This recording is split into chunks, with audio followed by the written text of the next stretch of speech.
What's up, everyone? What's up? Welcome to first edition of The Spot Live, and right here on YouTube. Shout out to YouTube for making this possible. Shoot, man, you know everybody's been using Facebook Live and whatnot. Try have a little fun with it, man. So thank you, everybody. Today's show is entitled Thanksgiving with the Colliers. Thanksgiving with the Colliers basically is a behind the scenes look of not of all the dishes. Let's give y'all a behind the scenes look of Thanksgiving with us. Now we do this every year to where we actually on the show, on my show Life It Does Live, which comes on Mondays through Wednesdays. We always do a show every Wednesday. The Wednesday leading to Thanksgiving. We always do a behind the scenes of what's going on in the kitchen at that time.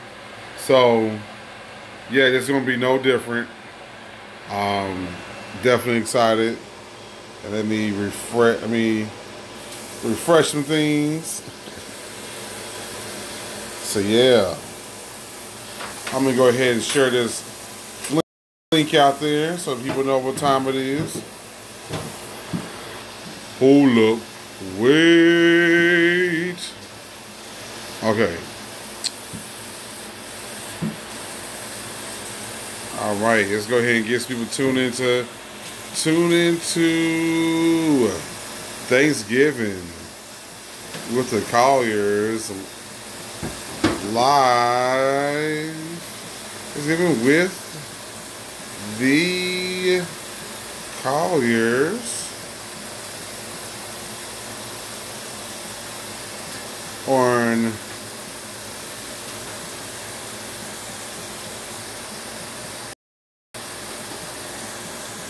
the spots live now. Okay, supposed to go down to the atmosphere. There we go. People know to come tune in. Bam, post is out. Okay, so my mom did some cooking, earlier. Now my dad's on the cooking. So yeah, I will be moving around expeditiously so you can see what's going on. Well yeah, so it's going down. We're gonna go see what's going on. See the preparation that goes into cooking with the cars for Thanksgiving. Alright, let's switch modes. Okay, so there he goes. There's a dad getting there. I'm throwing down. What's up? What's up? All right, so Dad, what we got going on over here? What you got started up over here? Well, earlier your mom, she cut up some collard greens, man. And one thing I like about collard greens is that we actually settled on doing them was to cut them in bite-sized pieces, man. You know, a lot of people, they take the whole leaf and just cut it out and throw it up in there. Mm-hmm. Which where anybody can eat it. And then for those people that got a dietary preference, man, our religious preference, we try to respect that. And instead of going to soft pork and be a little bit more nutritious, we go some turkey parts, man, smoked turkey. So you got the smoked turkey right there going on. And so you got the smoked turkey going on in there. And some secret goodness that she puts off in there. And for me over here, hey, I'm using the same spoon to come right over here to my beans with it because they both kin each other on the mixes, make them taste better anyway. It's like most people when they make their beans, it's like they like to put a lot of ground beef and that kind of stuff up in there. But they don't take out if you're trying to get something nutritious. Put some more vegetables in there. Now I started out here. So again, respecting the dietary needs of not putting ground beef or anything like that in here. I got some turkey sausage that I put out in there. But you want to start off with what they call sweating the vegetables. So a lot of people cut their onion up and they'll cut, whatever else they're gonna put off into their bean mixture or whatever, and they'll just throw it off in there. But if you sweat the vegetables and cut it, and put it in there with a little bit of, a little bit of your preference, either some butter or some oil or some spray, so they can actually start getting a good sweat on. Once they got a good sweat on, you actually gonna mix some goodness off in there. And these right here, because I make beans about 1,000 different ways. I got some chili powder off in here, some cumin, a little bit of bell pepper for some flavor, some onion, of course. And then, because we live in Texas or whatever, I actually got a jalapenos off in there. So the jalapenos, I don't cut them fine. I cut them real big so they can act with the seeds and everything, so they can get off in and get that flavor off in there. And then so people that don't like peppers, they don't have to eat them. Okay. But the taste is in there. So got my beans, good deal. So you're trying to have beans, greens, potatoes, tomatoes. Here's the secret. What I'm gonna tell you after I get through all of this right here. With the green beans, same thing. I sweated the vegetables, but even on green beans, a lot of people don't know that if you're gonna do your green beans, got a little onion in the eye. Don't cry. If you're gonna do your green beans, I suggest you take a little bit of after you get your broth going, put some tomato paste in there. Tomato paste is gonna give it a little. It's gonna give it a little thickness, a little taste. It's gonna make everything stand out with the green beans. Now, just like anything else, a lot of people would actually, put water in the beans or water in the greens or water in the or water in the green beans. What you want to do, if you're gonna give it some taste, I suggest you get you some vegetable broth or some chicken or some kind of bouillon cubes. That's gonna give it that flavor, so it'll bring the flavor of the vegetables out. So that's what these vegetables are doing right here, right now. It's like these are fresh cut, these are fresh cut green beans. You can see from the snap. So we're gonna cook them to a nice consistency. We're not gonna cook them where they don't have any nutrients in them and go out the way. We're just gonna cook them down where they can actually get the flavor of the broth on them. So by the time we get ready to serve them tomorrow, they'll have a nice flavor to them, and they'll still be nutritious. I can eat these precious like that. So that's what we got going on. A little bit later on, we're gonna start to cook the cornmeal, the white cornmeal at that, white cornmeal. We actually make our dressing. Of course, we got the onions, we got the celery over there, that Holy Trinity, and then some. In our house or whatever, we're gonna basically do a traditional dressing most of the time. Make sure you got some good rub sage. So. All right, so I got a question for you, because everyone's always talking about, the quintessential thing of the differences of what's in different households for Thanksgiving. I'm gonna start with, you just talked about dressing. So some people talk about dressing, some people talk about stuffing. So what's really the nitty gritty behind the difference between the two? Well, if you're gonna do a turkey and cook it or baste it yourself in the oven,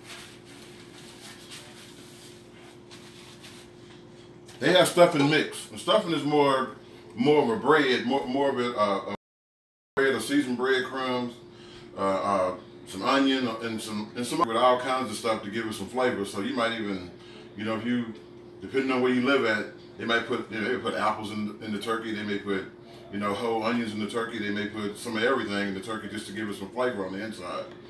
And the stuffing is usually the bread or the or stuff you can buy at the store. It's really a bread consistency where they put it inside the turkey and let it cook, and it has some kind of it has like a pudding. Like I ain't gonna say a pudding, but it has like a bread, like a breadcrumb type of consistency that people eat. Our folks, we tend to like cornbread a little bit more, so we actually usually use white cornmeal and actually cook that off and mix that with the the giblets that are coming out of the turkey. Some of the turkey parts, we'll cut those up and put them up in there along with your onion and your celery. Remember, if you're going to use onion and celery for the best taste, instead of just putting onion and celery into your dressing, before you put it in there, take some time out, get you a little small skillet or whatever, and sweat your vegetables, man. Put them in some oil or some butter, and cook them also to bring the flavor out before you put it into the dressing. So, you know, there's just a couple of tips right there, but yeah, it's like majority of those folks they do stuffing.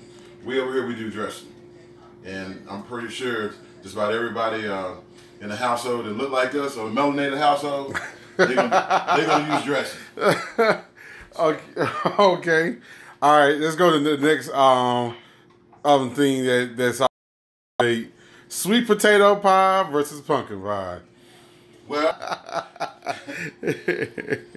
that's a no-brainer in a melanated household, because if you come to a melanated household with a pumpkin pie in hand, it's going to be the opposite of the movie Get Out. You know? If you come to a melanated household, we're going to tell you to get out, or somebody's going to try to tell you to get out before you get. You know, before you get wounded, cut, stabbed, shot, cut, stabbed, feelings hurt, all that kind of stuff. Sent to the second place, basically. Because it's like, we don't do pumpkin, man. We just don't do pumpkin, man.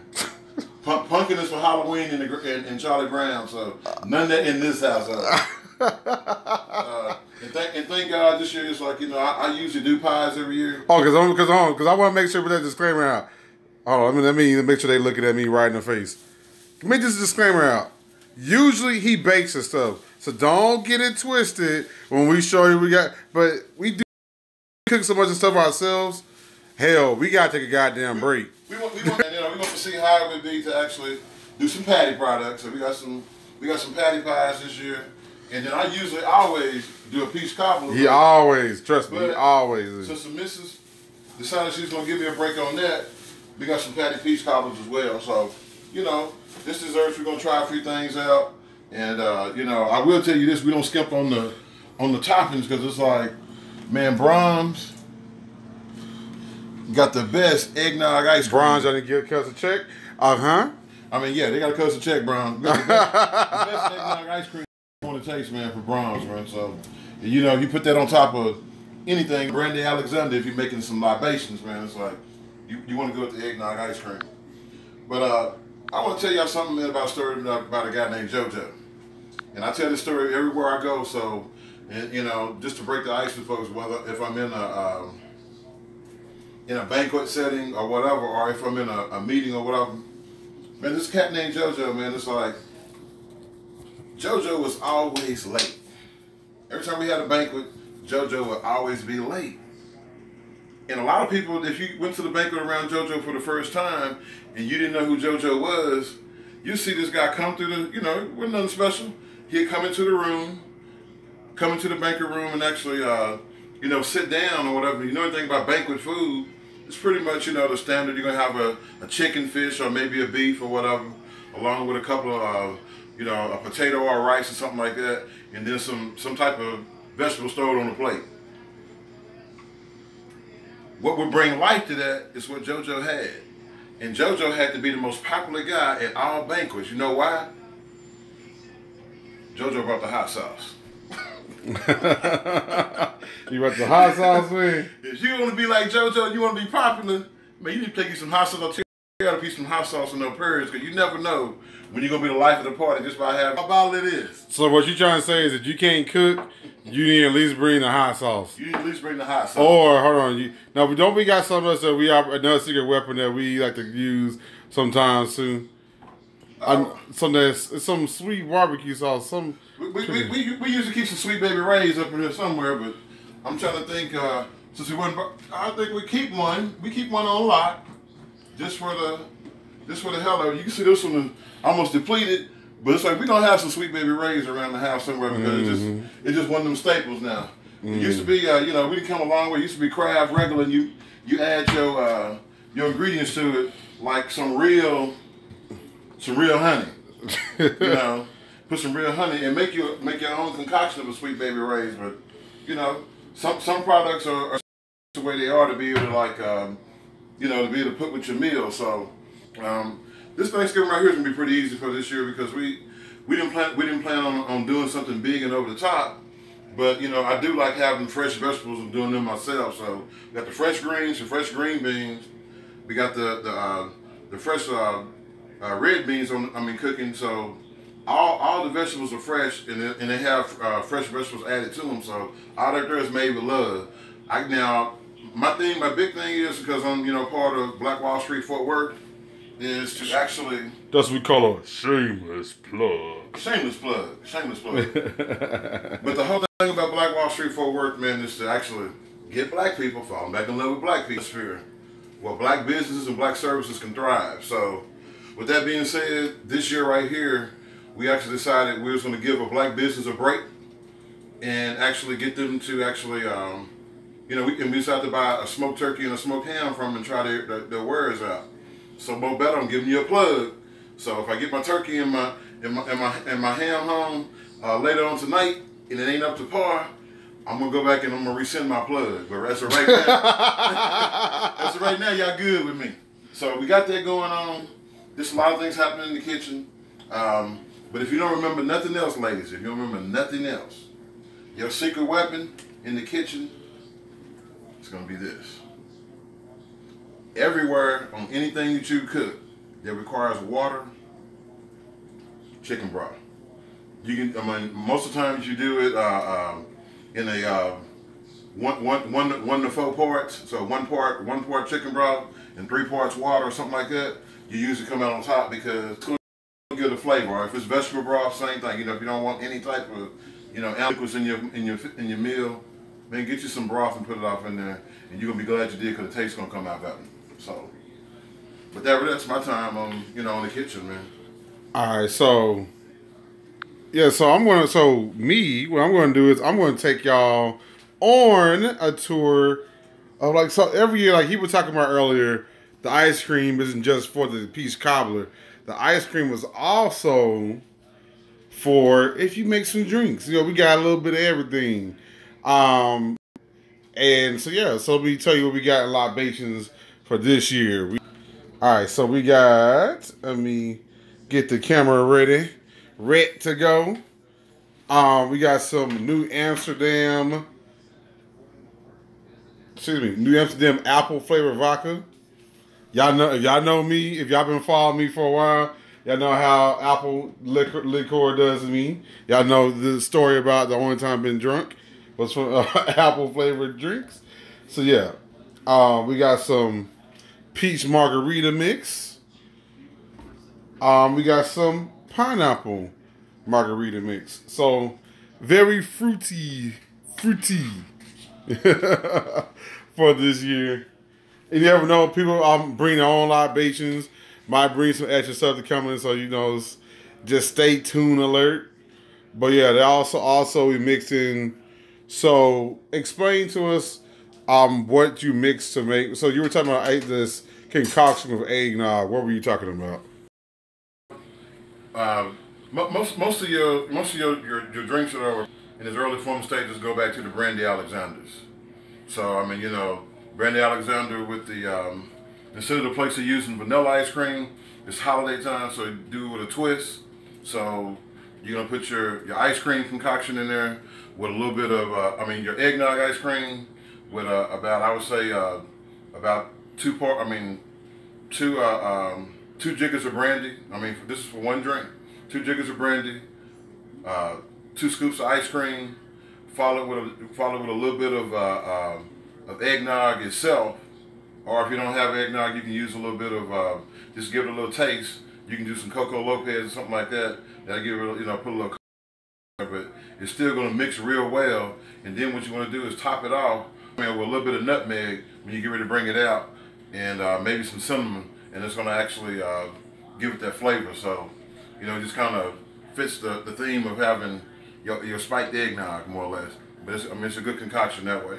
Or you can just do eggnog, if you want to let the players, you can do an eggnog and a brandy straight up, on ice, or eggnog and a brandy, an eggnog and a cognac, or eggnog with with any type of dark liquor like a whiskey, or which would be like You can do eggnog and crown. You know, I mean personally, you know, I hate to mess up a good crown with anything, but because it's holiday season, I'll do it with eggnog just because, you know, the eggnog that we buy from Brahms is pretty much is rich in flavor, and it's like, you know, it just pairs well. So, you know, that's pretty much it. Is it pronounced eggnog? Eggnog. Well, you know we do in the hood. We mess up all the names, so we say you know, like that. You kind of switch things, play on words, but you know what we're talking about. So it's like if you say eggnog, somebody probably wouldn't know what you're talking about in a melanated household. If you say bring some eggnog, they got you. Oh man! All right, so I'm gonna tell y'all some other essentials that we took into account. Now, you know, yeah, just because your refrigerator got a darn ice maker, don't mean you want to wear the freaking ice maker out. So, yeah, you're right. We got you covered. You know, some people they just go get ice. That's cool. Ice is cool, but y'all know. You know, I need y'all come there check from Greg, give me another plug, somebody else. That good old Sonic ice. Sonic, because everybody likes Sonic ice. Crushed ice to put in your drink, and it don't be all intrusive. You ain't biting on ice trying to get to the damn drink. Because, you know, like crushed ice allow the drink to make its way around the cup. You know, when it's cubed or whatever, or that flat ass ice, the drink be trapped behind the damn ice. You can't do nothing with it. So yeah, crushed ice from Sonic, or crushed ice from wherever.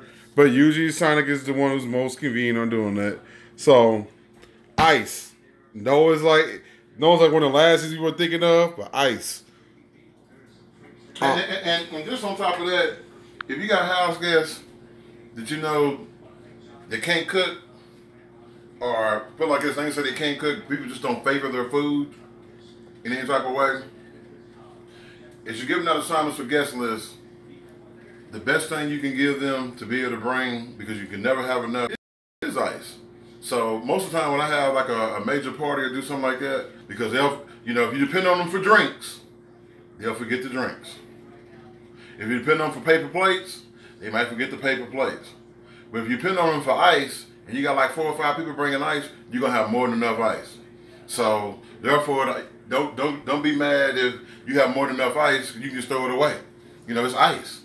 But when you don't have it, it's better to like have it and not need it than to not have it and have to have it. I mean, and then want it to make your drink. So if you don't, just remember, if you got that major party going on, a party will stop dead if you don't have ice. So what you want to do is, man, designate some people, man. I would say at least 4 or 5 people to bring ice.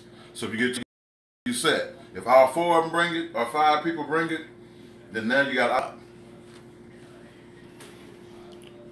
All right, I like that. I like that. All right, so I'm gonna tell y'all some more things we got going on for this good old Thanksgiving. So we also got some hors d'oeuvres. Y'all want to have some hors d'oeuvres?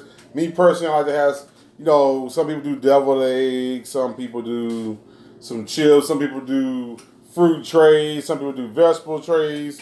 Heck, we might throw that in there too, but heck, we decided to go a different route. Get a little uppity something by some people's standards. We have shrimp cocktail. So shrimp cocktail, you know, it's something real simple. It'll take, especially if you get it prepared already, it's already ready to go. Take out the refrigerator, bam. Let the shrimp thaw out a little bit. Let that sauce get a little melted. You're good to go. Put the shrimp cocktail out there. People can figure it out on their own from that point. So yeah, always have hors d'oeuvres. Hors d'oeuvres helps you, especially the chefs, however many people are cooking, able to have more time to get some finishing touches on the food, and it keeps you patient longer. So yeah, have hors d'oeuvres, because hors d'oeuvres don't really hors d'oeuvres really. The most prep time you're looking at is like 2 minutes, 2 to 5 minutes, depending on how slow you are about getting stuff together. That's counting getting the table ready for where you're going to put the stuff at and all that. Personally, we like to have a separate table for the hors d'oeuvres so that it's out the way and allows more room for the food that we're preparing.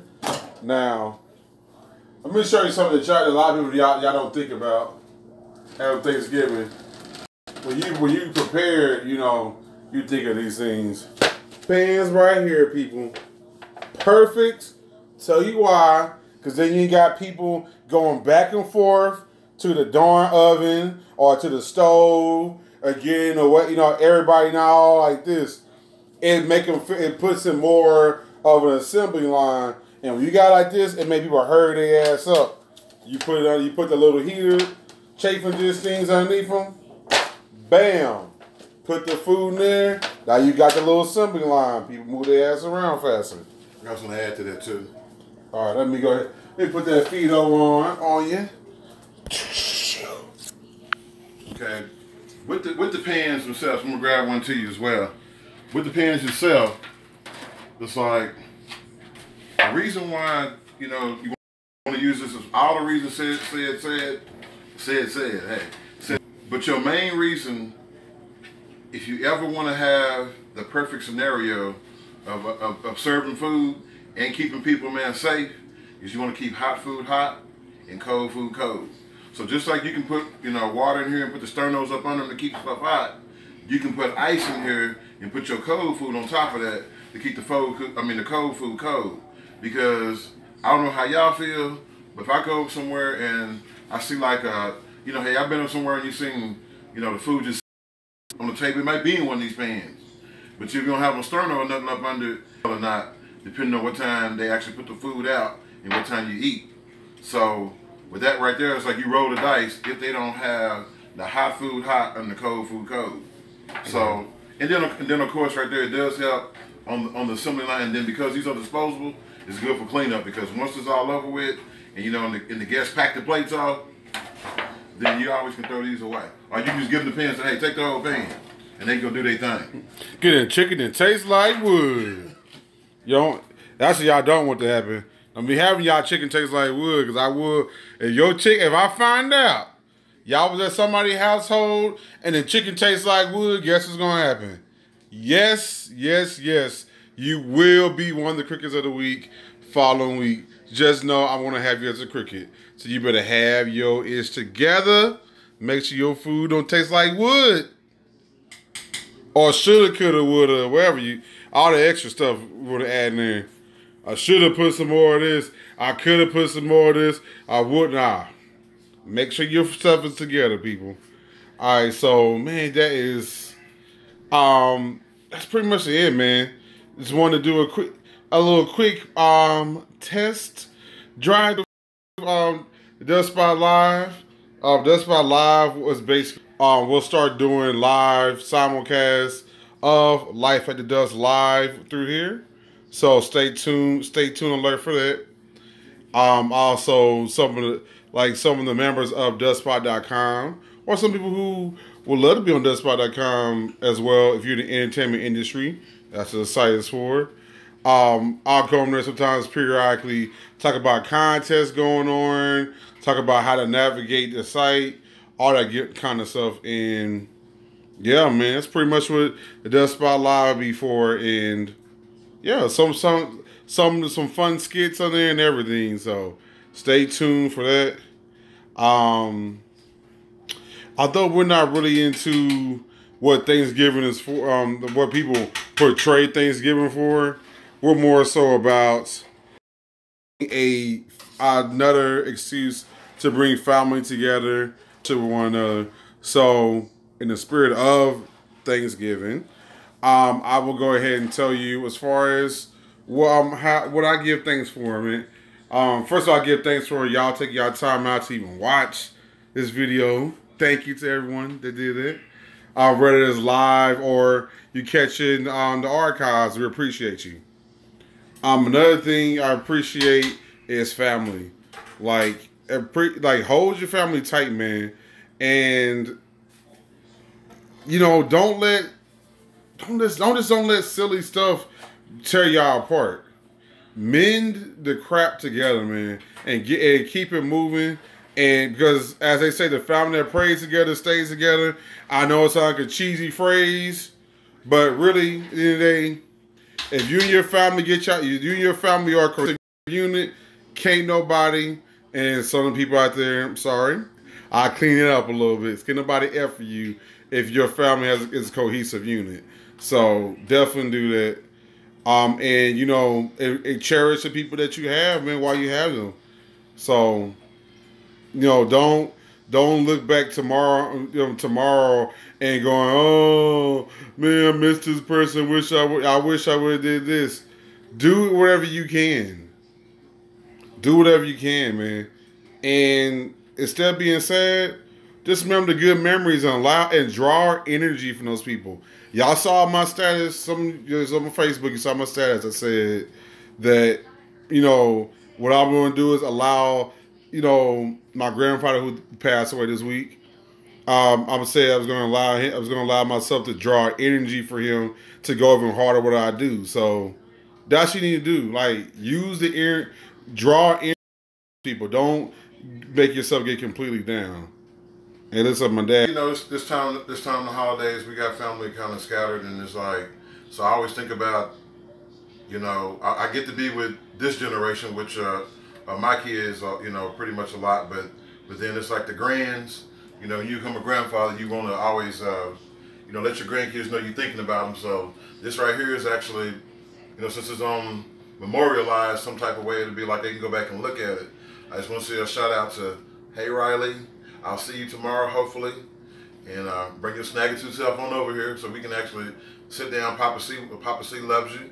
Hey, up in Oregon to Ayla and Makai and Esme, I can't wait to see you. It's like, hopefully, I'll see you before the year is up. And Brian, take care of my babies, take care of the littles, as you call them. And can't wait to see them. Sherry and Chase, I'll see you when you get over here. Chase, I got green beans, man, just big old pot of them. So you know how you like green beans. And then, of course, we got the green word. Somewhere I know you're looking at this.